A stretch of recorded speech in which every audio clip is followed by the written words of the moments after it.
¿Qué tal? Muy buena tarde, buenos días, buenas noches a todos los que nos apoyan siguiendo nuestras transmisiones, que ya saben que estamos realizando esos trabajos relacionados con el tema de las ciencias espaciales, pero principalmente con el tema de la astronomía. Recordemos que nos encontramos en la fortaleza o en el castillo de San Carlos de Perote, Veracruz, México. Voy a hacer un paneo hacia la derecha para poder darle un verdadero rescate a esta hermosa joya arquitectónica que está en nuestro municipio. Y ya lo he comentado, con todas las características de fuerte militar, una fusión con un castillo virreinal, con glacis, escalones hacia el foso, cortina de 4 puntas, abaluartada, con estilo de defensa plaza italiana, porque la mayoría de estas construcciones están hechas en las costas, pero este es el único que está tierra adentro en el continente americano, y con estas características es el castillo más grande del continente y también de nuestro hermoso país México. Recordemos que México significa en el ombligo de la luna. Ese es el significado de del nombre de nuestro hermoso país, en el ombligo de la luna. Y bueno, vamos a continuar con el inicio de una lectura de un libro por parte de la Sociedad Astronómica de Perote, miembros oficiales de la Sociedad Astronómica del Estado de Veracruz, también miembros de la Sociedad Astronómica de nuestro país México. Entonces estamos realizando este trabajo para poder reforzar estas actividades de las observaciones astronómicas por las noches, para poder darle un verdadero mantenimiento a nuestro edificio que estamos apuntando ahora, una de sus puntas, que es la que está apuntando hacia el sur. Este valor que está apuntando hacia el sur. Voy a hacer un paneo hacia la izquierda y el sur lo encontramos de este lado. Atrás de esas montañas a veces se alcanza a ver el pico de Orizaba.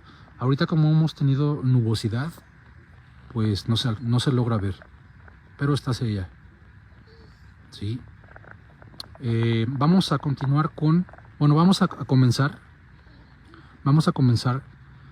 con un libro de Stephen Hawking. ¿Sí? Este científico que fue muy brillante. Se dice que es una de las mentes más brillantes de finales del siglo pasado. Sí, porque pues también estuvo en ese mismo siglo Albert Einstein, que se dice que él fue la mente más brillante del siglo pasado. Pero también Stephen Hawking fue muy talentoso y él hablaba mucho también del universo. Uno de sus libros que vamos a leer hoy se llama Historia del Tiempo. Sí, incluso Carl Sagan, también astrofísico, astrónomo, él hace una introducción de este libro. Sí. Y bueno, pues está relacionado con el tema de la astronomía. Entonces vamos a comenzar, y le agradecemos muchísimo a nuestra amiga Megan, que también es de aquí de Perote, porque ella es la que nos va a ayudar a hacer algunas lecturas y distintas actividades con nosotros, porque recordemos que ya estamos formando la Sociedad Astronómica de Perote. Los invitamos a todos a que chequen la página y se unan al grupo de WhatsApp también, siguiendo el código QR que encontramos en el muro de nuestras redes. Allí pueden ver que los invitamos escaneando el código QR, tanto a nuestras páginas de Facebook de me gusta, grupo de Facebook también y grupo de WhatsApp. Muy bien, pues muchas gracias. Y vamos a continuar, vamos a comenzar, repito, con el libro llamado La Historia del Tiempo de Stephen Hawking, del Big Bang a los agujeros negros, es el subtítulo. Muy bien, y vamos a comenzar leyendo la introducción,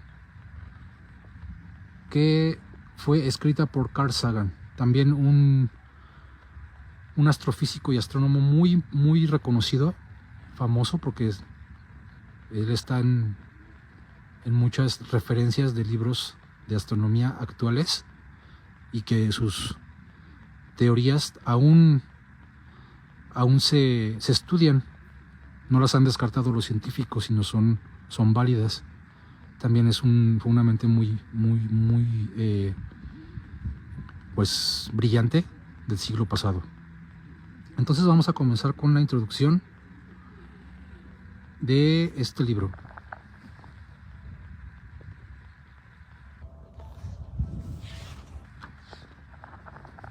Historia del tiempo, del Big Bang a los agujeros negros.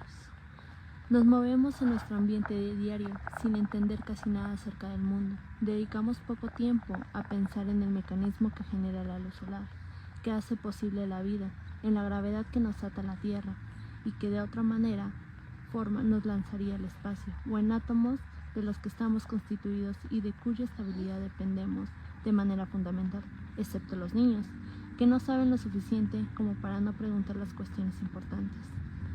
Pocos de nosotros dedicamos tiempo a preguntarnos por qué la naturaleza es de la forma que es, de dónde surgió el cosmos o si siempre estuvo aquí, si el tiempo cerrará en sentido contrario algún día y los efectos precederán a las causas, o si existen límites fundamentales acerca de lo que los humanos pueden saber. Hay incluso niños, y yo he conocido a alguno, que quiere saber a qué se parece un agujero negro, o cuál es el trozo más pequeño de la materia, o por qué recordamos el pasado y no el futuro, que si hubo causantes, existe aparentemente orden hoy, y en definitiva, por qué hay un universo. En nuestra sociedad aún sigue siendo normal para los padres y los maestros responder a estas cuestiones con un encogimiento de hombros, o con una referencia a creencias religiosas. Algunos sienten incómodos con cuestiones de este tipo, porque muestran vívidamente las limitaciones del entendimiento humano. Pero gran parte de la filosofía y de la ciencia han estado guiadas por tales preguntas. Un número creciente de adultos desean preguntar este tipo de cuestiones y ocasionalmente reciben algunas respuestas asombrosas, equidistintas de los átomos y las estrellas. Estamos extendiendo nuestros horizontes exploratorios para abarcar tanto lo muy pequeño como lo muy grande. En la primavera de 1974, unos 2 años antes de que la nave espacial de Viking aterrizara en Marte, estuve en una reunión de Inglaterra financiada por la Royal Society de Londres para examinar la cuestión de cómo buscar vida extraterrestre. Durante un descanso noté que se estaba celebrando una reunión mucho mayormente en un salón adyacente, en el cual entré movido por la curiosidad. Pronto me di cuenta de que estaba siendo testigo de un rito antiquísimo, la investidura de nuevos miembros de la Royal Society, una de las más antiguas organizaciones académicas del planeta. En la primera fila, un joven en una silla de ruedas estaba poniendo muy lentamente su nombre en un libro que llevaba en sus primeras páginas la firma de Isaac Newton. Cuando al final acabó, hubo una conmovedora ovación a Stephen Hawking. Era ya una leyenda.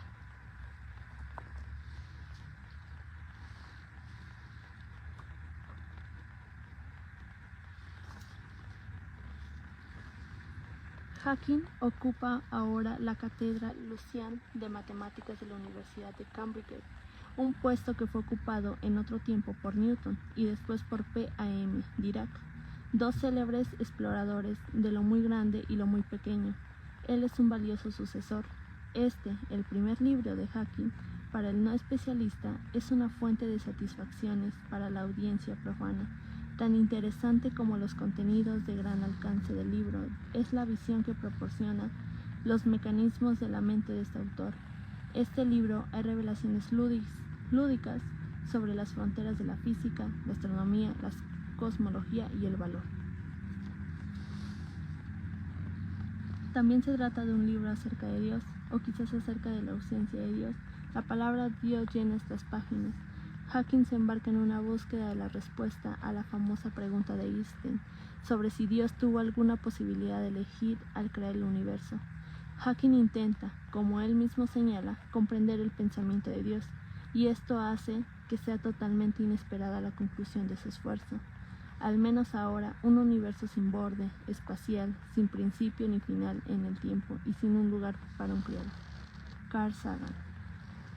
Muy bien, esa fue la introducción de Carl Sagan. Recordemos que es una introducción por él, porque el libro es de Stephen Hawking. Muy bien. Es importante que lo tomemos mucho en cuenta porque el libro, lo repito, es de Stephen Hawking, pero Carl Sagan hace esta introducción. Y vamos a hacer el capítulo, vamos a leer el capítulo 1. Bueno, lo va a leer nuestra amiga Megan de aquí de Perote, llamado Nuestra imagen del universo. Un conocido científico, algunos dicen que fue Bertrand Russell, daba una vez una conferencia sobre astronomía. En ella describía cómo la Tierra giraba alrededor del Sol y cómo ésta a su vez giraba alrededor del centro de una vasta colección de estrellas, conocida como nuestra galaxia. Al final del fondo de la sala, una señora se levantó y dijo: «Lo que nos está contando usted no son más que tonterías. El mundo es en realidad una plataforma plana, sustentada por el caparazón de una tortuga gigante». El científico sonrió ampliamente antes de replicarle: «¿Y en qué se apoya la tortuga?». «Usted es muy inteligente, joven, muy inteligente», dijo la señora, «pero hay infinitas tortugas, una debajo de la otra». La mayor parte de la gente encontraría bastante ridícula la imagen de nuestro universo como una torre infinita de tortugas. Pero, ¿en qué nos basamos para creer que lo conocemos mejor? ¿Qué sabemos acerca del universo y cómo hemos llegado a saberlo? ¿De dónde surgió el universo y a dónde va? ¿Tuvo el universo un principio? Y si fue así, ¿qué sucedió con anterioridad? ¿Cuál es la naturaleza del tiempo? ¿Llegará este alguna vez a un final? Avances recientes de la física, posibles en parte gracias a fantásticas nuevas tecnologías, sugieren respuestas a algunas de estas preguntas que desde hace mucho tiempo nos preocupan. Algunos días estas respuestas podrían parecernos tan obvias como el que la Tierra gira alrededor del Sol, o quizás tan ridículas como una torre de tortugas. Solo el tiempo, cualquiera que sea su significado, lo dirá. En el año 340 a.C., el filósofo griego Aristóteles, en su libro de los cielos, fue capaz de establecer dos buenos argumentos para creer que la Tierra era una gran esfera redonda en vez de una plataforma plana. En primer lugar, se dio cuenta de que los eclipses lunares eran debido a que la Tierra se situaba entre el Sol y la Luna. La sombra de la Tierra sobre la Luna era siempre redonda. Si la Tierra hubiera sido un disco plano, su sombra habría sido alargada y elíptica, a menos que el eclipse siempre ocurriera en el momento en el que el Sol estuviera directamente bajo el centro del disco. En segundo lugar, los griegos sabían, debido a sus viajes, que la estrella polar aparecía más baja en el cielo cuando se observaba desde el sur que cuando se hacía desde regiones más al norte. Como la estrella polar está sobre el polo norte, parecería estar justo encima de un observador situado en dicho polo, mientras que para alguien que mirara desde el ecuador parecería estar justo en el horizonte. A partir de la diferencia en la posición aparente de las estrellas polar entre Egipto y Grecia, Aristóteles estimó que la distancia alrededor de la Tierra era de 400.000 estadios. No se conoce con exactitud cuál era la longitud de un estadio, pero puede que fuese de unos 200 metros, lo que supondría que la estimación de Aristóteles era aproximadamente el doble de la longitud hoy en día aceptada.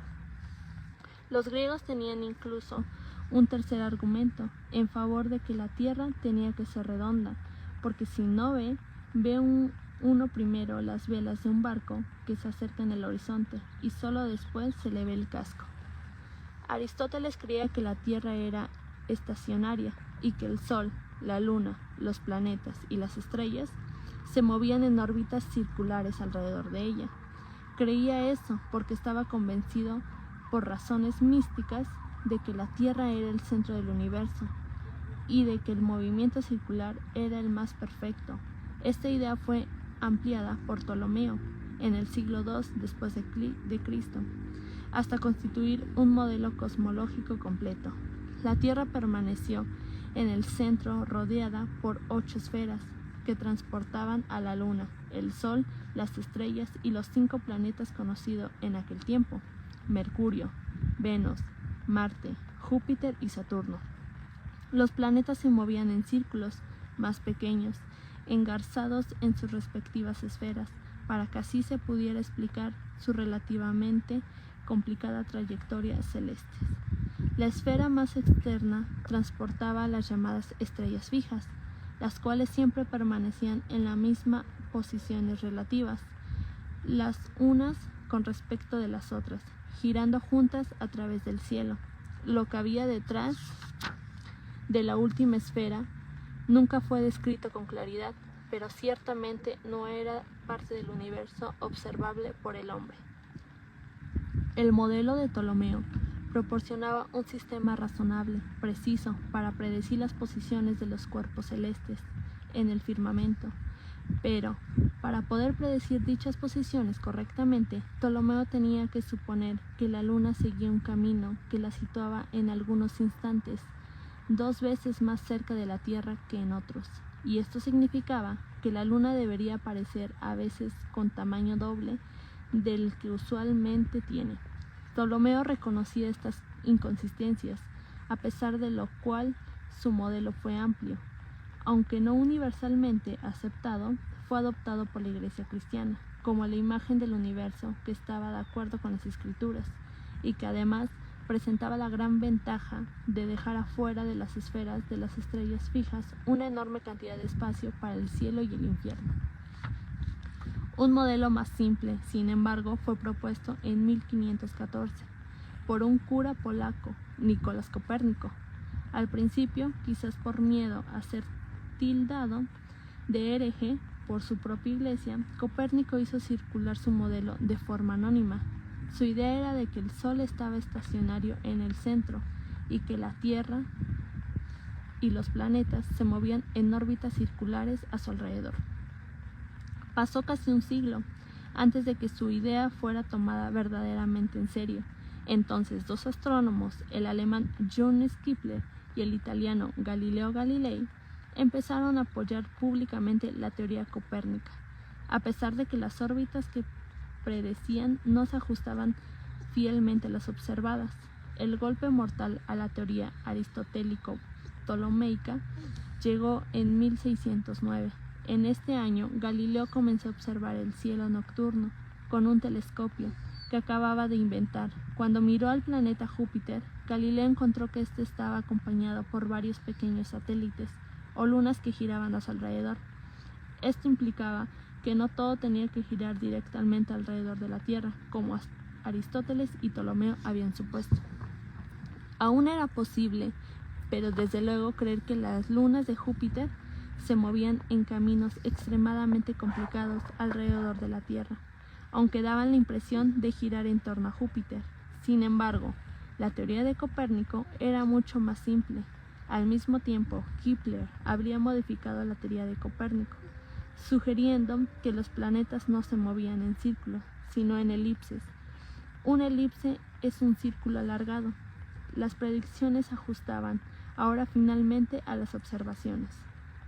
Desde el punto de vista de Kepler, las órbitas elípticas constituían meramente una hipótesis ad hoc y de hecho una hipótesis bastante desagradable, ya que las elipses eran claramente menos perfectas que los círculos. Kepler, al descubrir casi por accidente que las órbitas elípticas se ajustaban bien a las observaciones, no pudo reconciliarlas con su idea de que los planetas estaban concebidos para girar alrededor del Sol, atraídos por fuerzas magnéticas. Una explicación coherente solo fue proporcionada mucho más tarde, en 1687, cuando Sir Isaac Newton publicó su Philosophia Naturalis Principia Mathematica, probablemente la obra más importante publicada de las ciencias físicas en todos los tiempos. En ella, Newton no solo presentó una teoría de cómo se mueven los cuerpos en el espacio y en el tiempo, sino que también desarrolló las complicadas matemáticas necesarias para analizar esos movimientos. Además, Newton postuló una ley de la gravitación universal, de acuerdo con la cual cada cuerpo en el universo era atraído por cualquier otro cuerpo, con una fuerza que era tanto mayor cuanto más masivos fueran los cuerpos y cuanto más cerca estuviera el uno del otro. Era esta misma fuerza la que hacía que los objetos cayeran al suelo. La historia de que Newton fue inspirada por una manzana que cayó sobre su cabeza es casi seguro apócrifa. Todo lo que Newton mismo llegó a decir fue que la idea de la gravedad le vino cuando estaba sentado, en disposición contemplativa, de la que únicamente le distrajo la caída de una manzana. Newton pasó luego a mostrar que, de acuerdo con su ley, la gravedad es la causa de que la Luna se mueva en una órbita elíptica alrededor de la Tierra y de que la Tierra y los planetas sigan caminos elípticos alrededor del Sol. El modelo copérnico se despojó de las esferas celestiales y Ptolomeo y con ellas, de la idea de que el universo tiene una frontera natural, ya que las estrellas fijas no parecerían cambiar sus posiciones, aparte de una rotación a través del cielo, causado por el giro de la Tierra sobre su eje. Llegó a ser natural suponer que las estrellas fijas eran objetos como nuestro Sol, pero mucho más lejanos. Newton comprendió que, de acuerdo con su teoría de la gravedad, las estrellas deberían atraerse unas a otras, de forma que no pareciera posible que pudiera permanecer esencialmente en reposo. ¿No llegaría un determinado momento en el que todas ellas se aglutinarían? En 1691, en una carta de Richard Bentley, otro destacado pensador de su época, Newton argumentaba que esto verdaderamente sucedería si solo hubiera un número finito de estrellas distribuidas en una región finita del espacio, pero razonaba que si por el contrario hubiera un número finito de estrellas distribuidas más o menos uniformemente sobre un espacio infinito, ello no sucedería porque no habría ningún punto central donde aglutinarse. Este argumento es un ejemplo del tipo de dificultad que uno puede encontrar cuando se discute acerca del infinito. Es un universo infinito cada punto que puede ser considerado como el centro, ya que todo punto tiene un número infinito de estrellas a cada lado. La aproximación correcta, que solo fue descubierta mucho más tarde, es considerar primero una situación finita, en la que las estrellas tenderían a aglutinarse y preguntarse después cómo cambia la situación cuando uno añade más estrellas uniformemente distribuidas fuera de la región considerada. De acuerdo con la ley de Newton, las estrellas extra no producirían en general ningún cambio sobre las estrellas originales, que por lo tanto continuarían aglutinándose con la misma rapidez. Podemos añadir tantas estrellas como queramos, que a pesar de ellos las estrellas originales seguirán juntándose indefinitivamente. Esto nos asegura que es posible tener un modelo estático e infinito del universo, en el que la gravedad sea siempre atractiva. Un dato interesante sobre la corriente general del pensamiento anterior al siglo XX es que nadie hubiera sugerido que el universo se estuviera expandido o contrayendo. Era generalmente aceptado que el universo o bien había existido por siempre en un estado inmóvil o bien había sido creado, más o menos como lo observamos hoy, en un determinado tiempo pasado finito.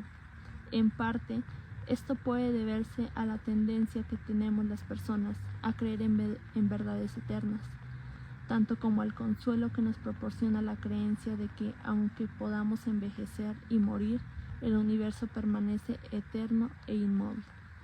Incluso aquellos que comprendieron que la teoría de la gravedad de Newton mostraba que el universo no podía ser estático, no pensaron en sugerir que podría estar expandiéndose. Por el contrario, intentaron modificar la teoría suponiendo que la fuerza gravitacional fuese repulsiva a distancias muy grandes. Ello no afectaba significativamente a sus predicciones sobre el movimiento de los planetas, pero permitía que una distribución infinita de estrellas pudiera permanecer en equilibrio, con las fuerzas atractivas entre estrellas cercanas equilibradas por las fuerzas repulsivas entre estrellas lejanas. Sin embargo, hoy en día creemos tal equilibrio sería inestable. Si las estrellas en alguna región se acercaran solo ligeramente unas a otras, la fuerza atractiva entre ellas sería más fuerte y dominarían sobre las fuerzas repulsivas, de forma que las estrellas, una vez que empezaran a aglutinarse, lo seguirían haciendo por siempre. Por el contrario, si las estrellas empezaran a separarse un poco entre sí, las fuerzas repulsivas dominarían alejándolas indefinidamente a unas de otras. Otra objeción a un universo estático infinito es normalmente atribuida al filósofo alemán Heinrich Olbers, quien escribió acerca de dicho modelo en 1823. En realidad, varios contemporáneos de Newton habían considerado ya el problema, y el artículo de Olbers no fue ni siquiera el primero en contener argumentos plausibles en contra del anterior modelo. Fue, sin embargo, el primero en ser ampliamente conocido. La dificultad a la que nos referimos estriba en que, en un universo estático infinito, prácticamente cada línea de visión acabaría en la superficie de una estrella. Así sería de esperar que todo el cielo fuera, incluso de noche, tan brillante como el sol.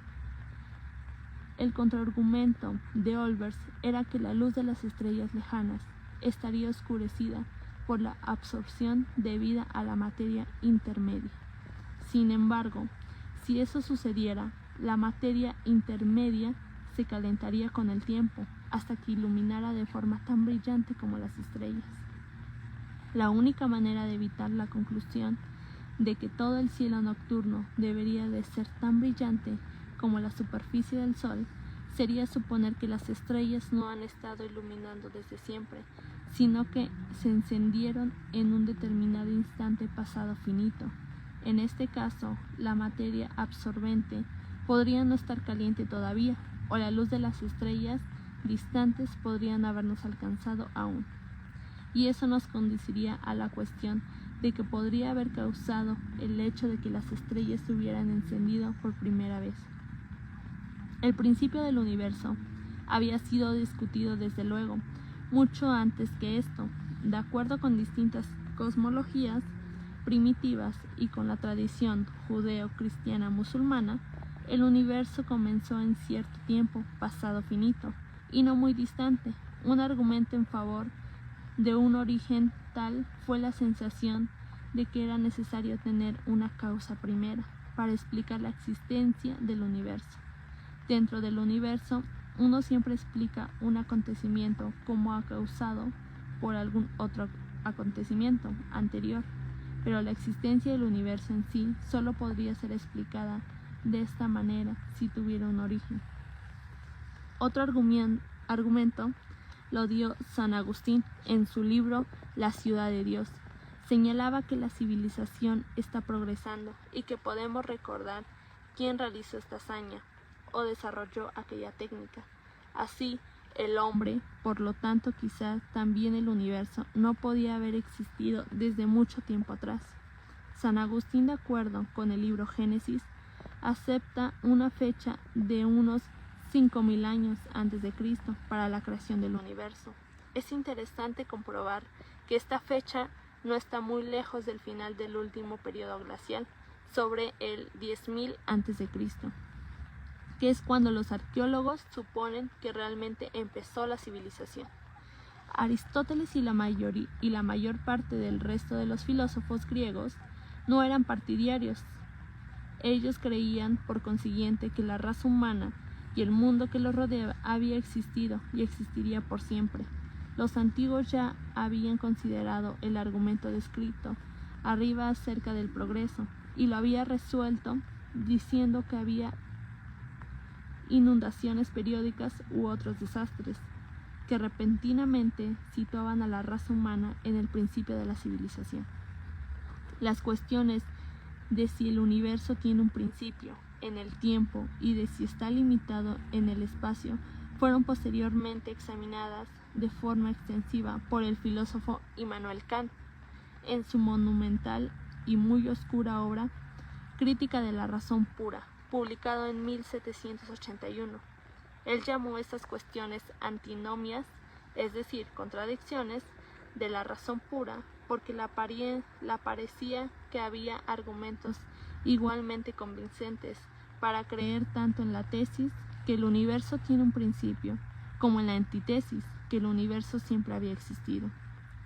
Su argumento en favor de la tesis era que si el universo no hubiera tenido un principio, habría habido un periodo de tiempo infinito anterior a cualquier acontecimiento, lo que él consideraba absurdo. El argumento en pro de la antítesis era que si el universo hubiera tenido un principio, habría habido un periodo de tiempo infinito anterior a él, y de este modo, ¿por qué habría de empezar el universo en un tiempo particular cualquiera?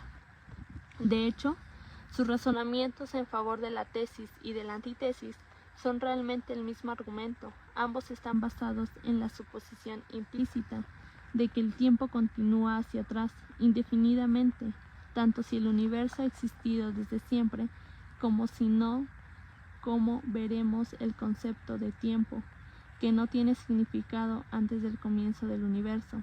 Esto ya había sido señalado, en primer lugar, por San Agustín, cuando se le preguntó ¿qué hacía Dios antes de que se creara el universo? Agustino respondió: estabas preparando el infierno para aquellos que preguntaran tales cuestiones. En su lugar, dijo que el tiempo era una propiedad del universo, que Dios había creado, y que el tiempo no existía con anterioridad al principio del universo. Cuando la mayor parte de la gente creía en un universo esencialmente estático e inmóvil, la pregunta de que si éste tenía o no un principio era realmente una cuestión de carácter metafísica. Se podían explicar igualmente bien todas las observaciones, tanto con la teoría de que el universo siempre había existido, como con la teoría de que había sido puesto en funcionamiento con un determinado tiempo finito, de tal forma que pareciera como si hubiera existido desde siempre. Pero en 1929, Edwin Hubble hizo la observación crucial de que donde quiera que uno mire, las galaxias distantes se están alejando de nosotros, o en otras palabras, el universo se está expandiendo. Esto significa que en épocas anteriores los objetos deberían de haber estado más juntos entre sí. De hecho, parece ser que en todos los objetos estaban en el mismo lugar exactamente y en el que, por lo tanto, la densidad del universo era infinita. Fue dicho descubrimiento el que finalmente llevó a las cuestiones del principio del universo a los dominios de la ciencia. Las observaciones de Hubble sugerían que hubo un tiempo llamado el Big Bang, gran explosión o explosión primordial, en el que el universo era infinitísimamente pequeño o infinitamente denso. Bajo tales condiciones, todas las leyes de la ciencia y, por tanto, toda capacidad de predicción del futuro se desmoronaría. Si hubiera habido acontecimientos anteriores a ese tiempo, no podrían afectar de ninguna manera a lo que ocurre en el presente. Su existencia podría ser ignorada, ya que ellos no entrañarían consecuencias observables. Uno podría decir que el tiempo tiene su origen en el Big Bang, en el sentido de que los tiempos anteriores simplemente no estarían definidos. Es necesario señalar que este principio del tiempo es radicalmente diferente de aquellos previamente considerados. En un universo inmóvil, un principio del tiempo es algo que ha de ser impuesto por un ser externo al universo.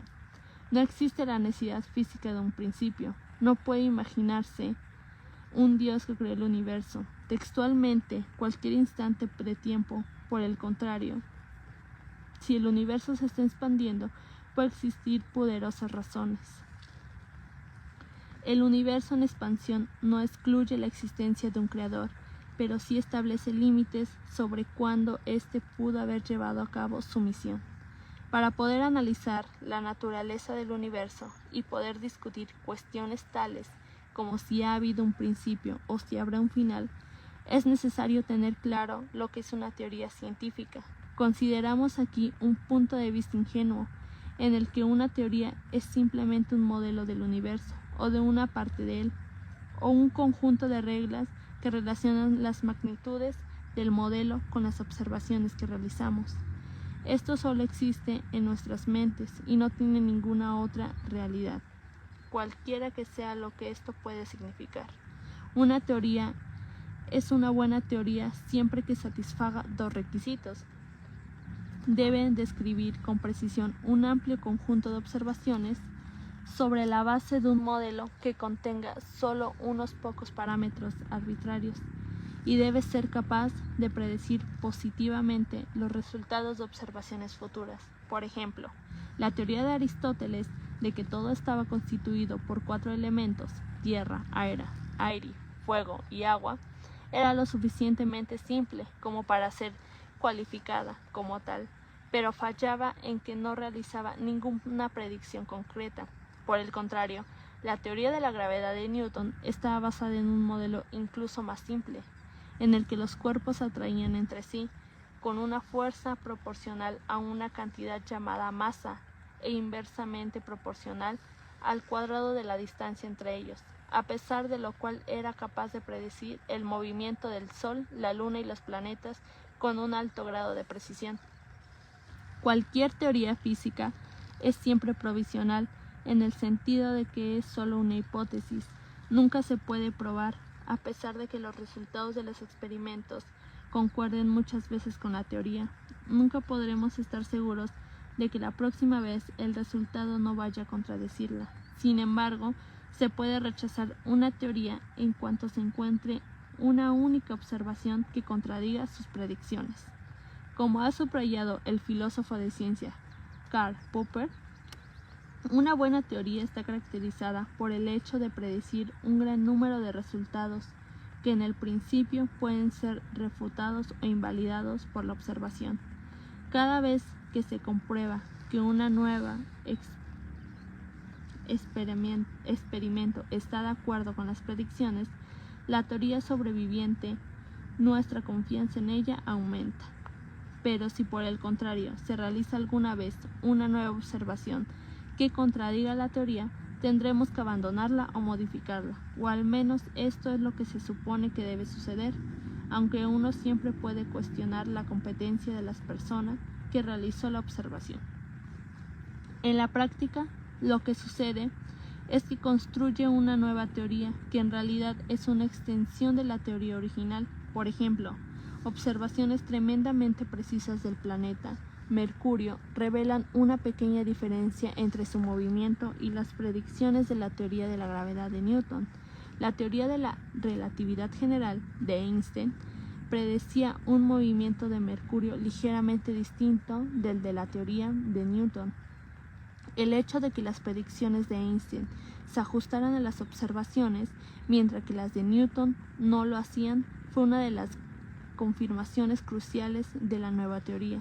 Sin embargo, seguimos usando la teoría de Newton para todos los propósitos prácticos, ya que las diferencias entre sus predicciones y las de la relatividad general son muy pequeñas en las situaciones que normalmente nos incumben. La teoría de Newton también posee la gran ventaja de ser mucho más simple y manejable que la de Einstein. El objetivo final de la ciencia es proporcionar una única teoría que describa correctamente todo el universo. Sin embargo, el método que la mayoría de los científicos siguen en realidad es el de separar el problema en dos partes. Primero están las leyes que nos dicen cómo cambia el universo con el tiempo. Si conocemos cómo que es que el universo es un instante dado, estas leyes físicas nos dirán cómo será el universo en cualquier otro instante posterior. Segundo, está la cuestión del estado inicial del universo. Algunas personas creen que la ciencia se debería ocupar únicamente de la primera parte, considerar el tema de la situación inicial. Ellos argumentarían que Dios, al ser omnipotente, podría haber iniciado el universo de la manera más que más le hubiera gustado. Puede ser así, pero en ese caso él también podría haberlo hecho evolucionar de un modo totalmente arbitrario. En cambio, parece ser que eligió hacerlo evolucionar de una manera muy regular, siguiendo ciertas leyes. Resulta así, pues igualmente razonable suponer que también hay leyes que gobiernan el estado inicial. Es muy difícil construir una única teoría capaz de describir todo el universo. En vez de ellos, nos vemos forzados, de momento, a dividir el problema en varias partes, inventando un cierto número de teorías parciales. Cada una de estas teorías parciales describe y predice una cierta clase restringida de observaciones, despreciando los efectos de otras cantidades o representando estas por simples conjuntos de números. Puede ocurrir que esté aproximada sea completamente errónea. Si todo el universo depende de absolutamente todo el resto de él, de una manera fundamental, podría resultar imposible acercarse a una solución completa, investigando partes aisladas del problema. Sin embargo, este es ciertamente el modo en que hemos progresado en el pasado. El ejemplo clásico es de nuevo la teoría de gravedad de Newton, la cual nos dice que la fuerza gravitacional entre dos cuerpos depende únicamente de un número asociado a cada cuerpo, su masa siendo por los demás independiente del tipo de sustancias que forma el cuerpo. Así, no se necesita tener una teoría de la estructura y constitución del Sol y los planetas para poder determinar sus órbitas. Los científicos actuales describen el universo a través de dos teorías parciales fundamentales, la teoría de la relatividad general y la mecánica cuántica. Ellas constituyen el gran logro intelectual de la primera mitad de este siglo.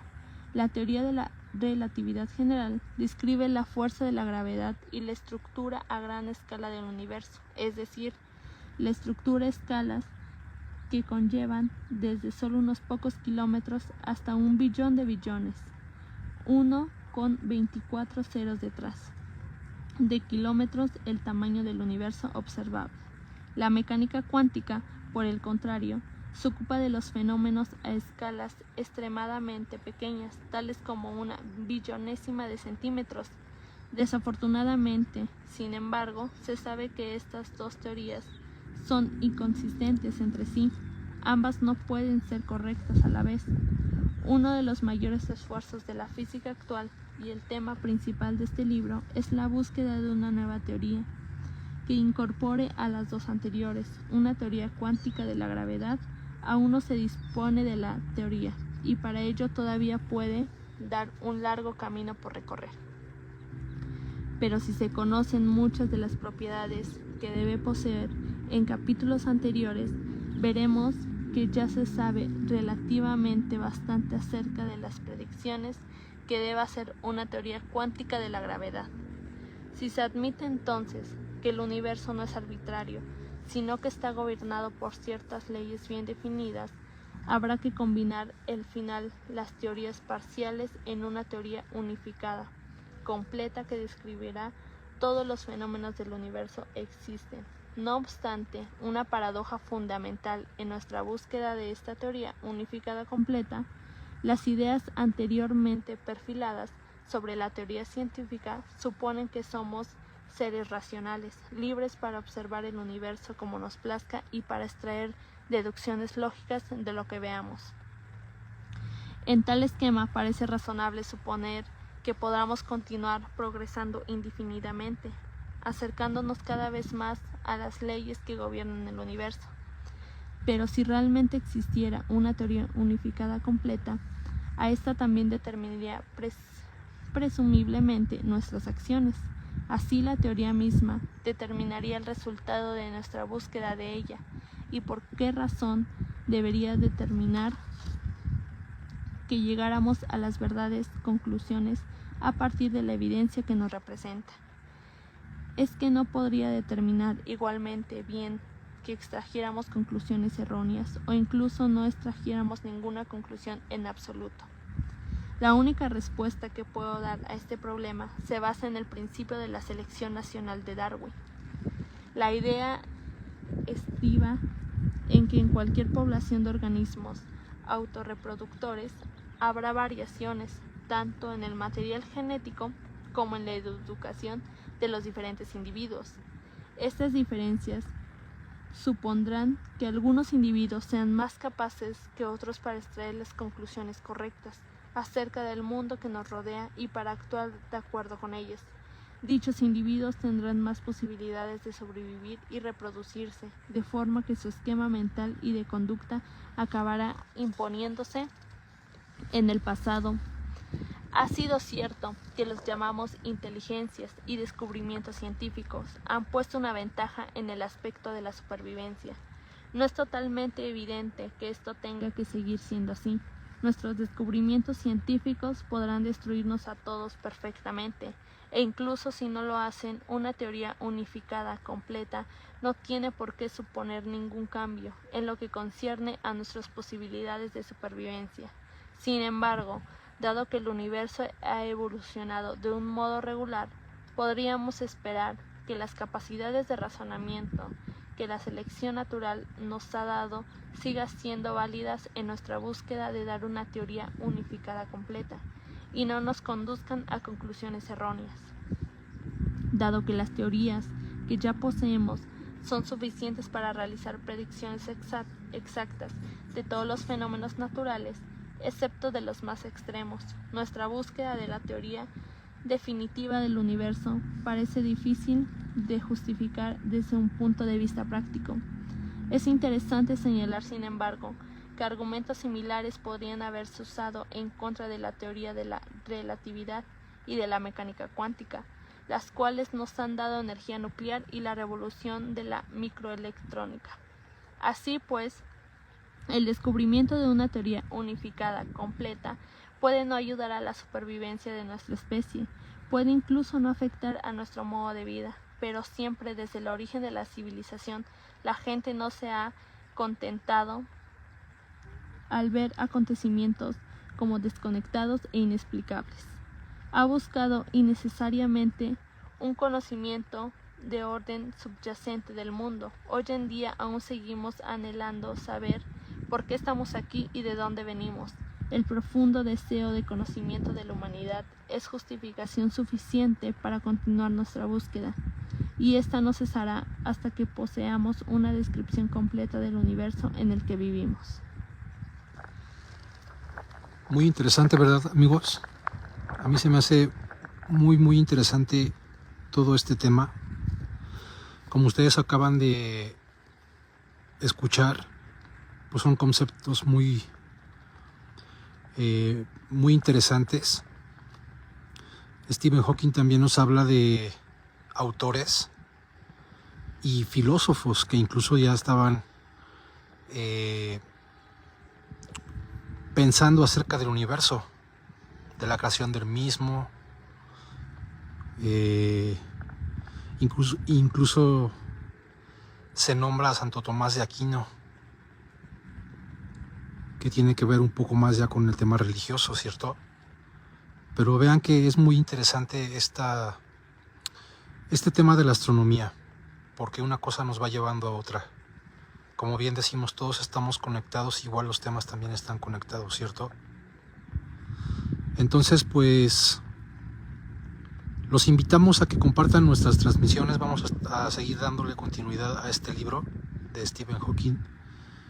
Y pues también los invitamos a que compartan estos contenidos que estamos haciendo en pro de desarrollar astronomía en nuestro hermoso municipio de Perote, Veracruz, y al mismo tiempo de darle un verdadero rescate a este edificio tan bonito que es el castillo de San Carlos de Perote, Veracruz, aquí en México, que tiene casi la misma edad de fundación de la Ciudad de México y del puerto de la Verdadera Cruz, que ese es su nombre original de la Nueva España, ahora el actual puerto de Veracruz, México.